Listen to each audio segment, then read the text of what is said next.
ലോകത്തിന്റെ സ്നേഹത്തെക്കുറിച്ച് നമ്മൾ പറയാറില്ലേ?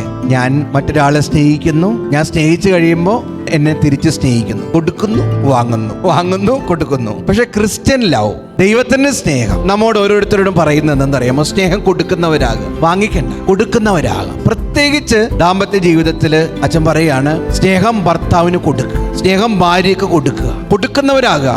ഇന്ന് ഡിവോഴ്സിന്റെ മെയിൻ ആയിട്ടുള്ള കാര്യങ്ങളിൽ ഒന്ന്, സ്നേഹം കിട്ടുന്നില്ല അതുകൊണ്ട് ഡിവോഴ്സ്, എന്നെ ബഹുമാനിക്കുന്നില്ല അതുകൊണ്ട് ഡിവോഴ്സ്. അങ്ങനെ നീ ബഹുമാനിക്കുന്നുണ്ടോ, നീ സ്നേഹിക്കുന്നുണ്ടോ എന്ന് നോക്ക്. പരിശുദ്ധ അമ്മ ഔസപിതാവിനെ സ്നേഹിച്ചു. ഈശോയെ കാണാതായി അന്വേഷിച്ചിട്ട് കണ്ടെത്തുമ്പോ പരിശുദ്ധ അമ്മ പറയുന്നത് എന്താ?